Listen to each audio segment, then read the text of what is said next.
अजीज को मारने के बाद समद खान अंडरग्राउंड हो जाता है।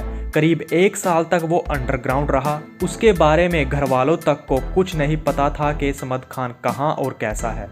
करीम लाला अपने दम पर अपनी गैंग को चला रहा था। उसने किसी खून खराबे को अंजाम नहीं दिया, किसी से फिरौती नहीं मांगी, किसी को किडनैप नहीं किया। वो पहले की तरह अपने तरीके से गैंग और धंधों को अच्छे से चला रहा था। कहते हैं करीम लाला ने कभी खून खराबे में यकीन नहीं रखा, लेकिन उसने सोचा भी नहीं था कि उसके परिवार का लड़का ऐसा कर देगा। हमीद और मजीद समद खान को ढूंढने में लगे थे। उनको ये डर था कि अगर उन्होंने समद को नहीं मारा तो वो उनको मार देगा। वहीं समद हमीद और मजीद को मारने की फिराक में था। समद को भी ये था कि कहीं दोनों भाई उसको ना मार दें। दोनों परिवार में भी इसका खतरा बना हुआ था। हमीद और मजीद डायरेक्टली समद खान के परिवार के लोगों को नहीं मारना चाहते थे। वो सुपारी किलर से ये काम करवाना चाहते थे। वो सुपारी किलर को कहते थे कि वो करीम लाला के किसी भी परिवार के व्यक्ति को मारे। करीम लाला का बदमाशों में अच्छा खासा दबदबा था। सुपारी किलर करीम लाला के रिश्तेदारों तक, यूं कह लीजिए करीम लाला तक ये बात पहुंचा दिया करते थे। कहते हैं सभी सुपारी किलर लाला की इज्जत किया करते थे। करीब 1 साल बीत गया था। समद खान ने डोंगरी के पुलिस स्टेशन में सरेंडर कर दिया, जिसके बाद उसको ओर्थर जेल में भेज दिया गया। समद खान जेल में भी वीआईपी की तरह रहता था। वो पूरा दिन जेल सुपरिटेंडेंट के ऑफिस में बैठा करता था और जेल सुपरिटेंडेंट की उसके बैरक में भेजने तक की हिम्मत नहीं होती थी। समद वहां जेल की लैंडलाइन से फोन करके लोगों को डरा धमकाकर पैसे मंगवाता था। उसने इस काम में अपने आदमियों को लगा रखा था। कहते हैं एक बार 2 लोग समद खान को पैसे देने से मना कर रहे थे। समद उस समय ओर्थर जेल में था।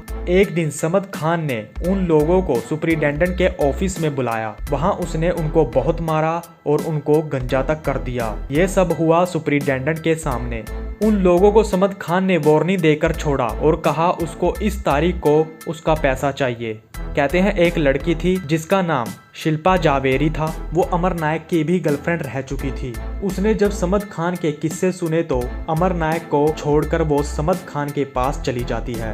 वो समद से जेल में भी मिलने जाया करती थी। समद खान जब जेल से रिहा हुआ तो उसके अंदर से जेल का डर निकल चुका था। जेल से बाहर आने के बाद वो अपने धंधों को धड़ल्ले से करने लगा था। जैन हत्याकांड को भी उसने ही अंजाम दिया था। ये केस उन दिनों काफी चर्चाओं में रहा था। बांद्रा में एक सी रॉक नाम का होटल हुआ करता था।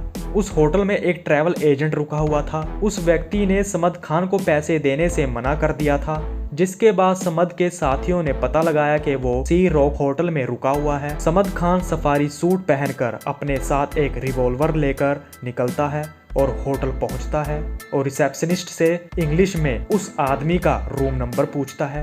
रिसेप्शनिस्ट ने गलती से किसी दूसरे व्यक्ति का रूम नंबर समद को बता दिया। समद को एसी जैन की तलाश थी तो रिसेप्शनिस्ट ने समद को केसी जैन का रूम नंबर बता दिया। अब इसमें समद की भी गलती मान लो, उसको समझने में गलती हुई। समद जब रूम के बाहर पहुंचा तो उसने जैन कहकर उस व्यक्ति को पुकारा। जैसे ही उस व्यक्ति ने कहा हाँ आप कौन, उसने 5 से 6 गोलियां उस आदमी में दाग दी। इस काम को करने के बाद वो बड़े ही आराम से लिफ्ट से बाहर आया और रिसेप्शनिस्ट को थैंक यू कहकर वहां से निकल गया। जिस व्यक्ति ने समद को पैसे देने थे उसने समद से कांटेक्ट किया और बोला वो दुगने पैसे देने के लिए तैयार है, लेकिन उसकी जान बख्श दी जाए। इस तरह गलत आदमी मारा गया और वो केस उस समय बहुत हाईलाइट हुआ था। समद खान हमेशा अकेला जाता था। जब भी उसको वारदात करनी होती थी तो वो कहां कब जा रहा है इसका वो किसी को पता नहीं लगने देता था और यही कारण था उसकी बातें कभी लीक नहीं होती थी। समद के इसी अंदाज से बड़े बड़े गैंगस्टर उससे दुश्मनी करने से डरा करते थे। कहते हैं दाऊद ने खुद माना है कि समद एक निडर व्यक्ति था। वो कब क्या करते किसी को कुछ पता नहीं होता था। आखिर कब और क्यों समद की दुश्मनी दाऊद से हुई, चलिए आपको बताते हैं। दरअसल दाऊद और पठान गैंग में तकरारबाजी चलती आ रही थी, तो इसको लेकर करीम लाला दाऊद के पिता से मिलने उसके घर गए। लाला दाऊद के पिता से कहते हैं कि वो अपने बेटों को समझाए, क्योंकि कभी भी दाऊद और पठान गैंग में बड़ी वारदात हो सकती है। आपके बेटे पठानों को भी गाली देते फिरते हैं, ये अच्छी बात नहीं। दाऊद के पिता लाला से इज्जत से पेश आए और कहा मैं विश्वास दिलाता हूँ ऐसा आगे से नहीं होगा। करीम लाला वहाँ से आकर अपने ऑफिस आ जाता है। इस बात का समद खान को पता चल गया था। इससे समद खान को बहुत गुस्सा आया, क्योंकि जो लाला का रुतबा था वो बहुत बड़ा था। लाला दाऊद के घर क्यों गए, इससे समद खान का दिमाग घूम गया था। करीम लाला ने समद को बहुत समझाया कि वो सिर्फ झगड़ा खत्म करने गए थे, इसमें कौन छोटा कौन बड़ा मैटर नहीं करता। लेकिन समद कहाँ मानने वाला था। उसी रात समद खान कारबाइन लेकर अपने कुछ साथियों के साथ वहां जाता है। वहां जाते ही उसने ताबड़तोड़ फायरिंग करनी शुरू कर दी। पुलिस रिकॉर्ड के मुताबिक 200 से भी ज्यादा दाऊद के घर गोलियां चलाई गई थी। इसमें 3 गोलियां दाऊद के भाई इकबाल के लगी थी। दाऊद का भाई केवल जख्मी हुआ था। दाऊद भाइयों की तरफ से भी जवाबी हमला किया गया था, लेकिन समद खान के किसी व्यक्ति को चोट नहीं पहुंची। समद के करीबी की माने तो कहते हैं कारबाइन इतनी गर्म हो गई थी कि समद के हाथ तक जल गए थे। अब इसी से अंदाजा लगा सकते हो कि उसके अंदर दाऊद के प्रति कितना गुस्सा था, और यहाँ से ही समद और दाऊद के बीच दुश्मनी पैदा हो गई। दाऊद को भी ये लगने लगा था कि समद कभी भी उन पर हमला कर सकता है। दूसरी तरफ दाऊद अपने भाई साबिर की हत्या का बदला पठान गैंग से लेने में जुटा हुआ था। वहीं अब समद भी उनका दुश्मन बन चुका था। समद खान और दाऊद के इस मैटर में किसी पुलिस वाले ने दखल नहीं दी। मुंबई पुलिस का ये मानना था कि ये मरते हैं तो मरने दो, किसी को क्या फर्क पड़ता है। कहीं ना कहीं इस वजह से मुंबई अंडरवर्ल्ड की दलदल में फंस गई थी। सड़कों पर पानी की तरह खून बहाया जा रहा था। पुलिस इस सब को देखकर कई बार अनदेखा कर दिया करती थी। दाऊद हमेशा से यही कहा करता था कि उसने कभी किसी पर पहले हमला नहीं किया। वो हमेशा बातचीत से मामले को खत्म करने की बात करता है। लेकिन जब पहले उसके भाई को मारा गया तो सिर्फ उसने अपने भाई का बदला लिया। अगर वो जवाबी कार्रवाई नहीं करता तो उसका धंधा कैसे चलेगा। दाऊद का भी एक अनोखा अंदाज था बदला लेने का। वो बदला लेकर दुश्मनों को 100 बार सोचने पर मजबूर कर दिया करता था। वहीं अब समद खान ने दाऊद से पंगा लिया था, लेकिन समद खान भी किसी को मारने से पीछे नहीं हटता था। लोगों और दुश्मनों में दबदबा कायम रखने के लिए समद से दाऊद को अपना बदला लेना था। दाऊद के लिए ये बहुत बड़ा चैलेंज था। कहते हैं दाऊद के घर पर हमला होने के बाद दाऊद ने जल्दबाजी नहीं की। अक्सर दाऊद ठंडे दिमाग से काम लिया करता था। समद को मारने के लिए उसने एक दिन में प्लान नहीं बनाया था। वहीं दाऊद गैंग में ज़्यादातर उसी के भाई थे जो अपने दुश्मन को मारने में देरी नहीं किया करते थे। लेकिन दाऊद को बाहरी आदमियों की जरूरत थी। दाऊद को अच्छे हथियार चाहिए थे जो मौके पर धोखा ना दे। दाऊद ने शार्प शूटर्स को तलाश करना शुरू कर दिया। बताया जाता है दाऊद मुंबई से बाहर अपने शूटरों की टारगेट प्रैक्टिस भी लिया करता था। वो देखा करता था कि क्या जैसा शूटरों ने अपने बारे में बताया है वो वैसे ही हैं। दाऊद को यह भी था अगर समद को जल्दी ठिकाने नहीं लगाया तो पठान गैंग और ज़्यादा मजबूत हो जाएगी।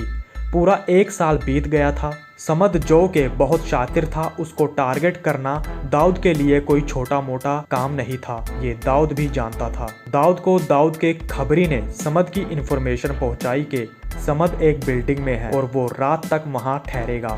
दाऊद की तैयारी अभी पूरी नहीं हुई थी तो दाऊद को कंफर्म करना था कि क्या उसके खबरी ने उसको जो इन्फॉर्मेशन पहुंचाई है क्या वो सही है। दाऊद को समद को देखकर कंफर्म करना था। समद खान सुबह बिल्डिंग से बाहर निकला, तब जाकर दाऊद को खबरी पर यकीन हुआ। बलेश्वर एरिया के सिक्का नगर में एक गुजराती सोसाइटी थी। वहाँ समद के 3 गुजराती दोस्त रहा करते थे। समद अक्सर वहाँ जाया करता था। नूरा जो दाऊद का भाई था उसको इन्फॉर्मेशन मिली कि समद जिन 3 लोगों के घर जाता है उनमें से एक व्यक्ति का नाम अशोक है। अशोक को दाऊद के लोगों ने किडनैप कर लिया और उसको बहुत मारा। समद के बारे में उससे पूछा। बाद में उसका उन्होंने 3-4 दिन इलाज करवाया। जब उसकी चोट ठीक हुई तो तब जाकर अशोक को छोड़ा गया। इस बात का समद को कुछ पता नहीं चला। जब कुछ समय के बाद समद फिर उनके घर गया तो अशोक ने दाऊद को इसकी खबर दे दी और कहा कि वो सुबह 5 बजे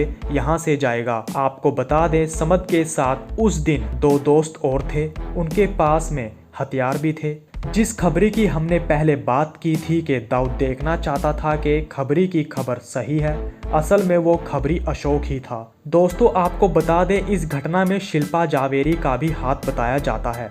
कहा जाता है हनीफ कुत्ता जो दाऊद का खास था उसने भी शिल्पा जावेरी से समद खान से जुड़ी इंफॉर्मेशन ली थी। दाऊद ने पूरी प्लानिंग बना ली थी। समद खान को मारने के लिए 5 लोग गए थे। उस एरिया के 2 रास्तों पर शूटर जाकर खड़े हो गए थे। इस वारदात को अंजाम देने के लिए शूटरों के साथ दाऊद भी गया था। दाऊद कहता है उसने इस काम को करने से पहले सुबह नमाज पढ़ी। उसने अपने अल्लाह से कहा अगर समद खान से उसकी जान को खतरा है तो उसको मार दें, अगर नहीं है तो उसको बचा लेना। दाऊद का मानना था कि मौत ऊपर वाले के हाथ में होती है, जो करवाता है वो ऊपर वाला ही करवाता है। घर से दुआ करके दाऊद निकल पड़ता है। जब समद 5 बजे बिल्डिंग से बाहर आया तो समद को हथियार निकालने तक का मौका नहीं दिया गया। उस पर ताबड़तोड़ फायरिंग करनी शुरू कर दी।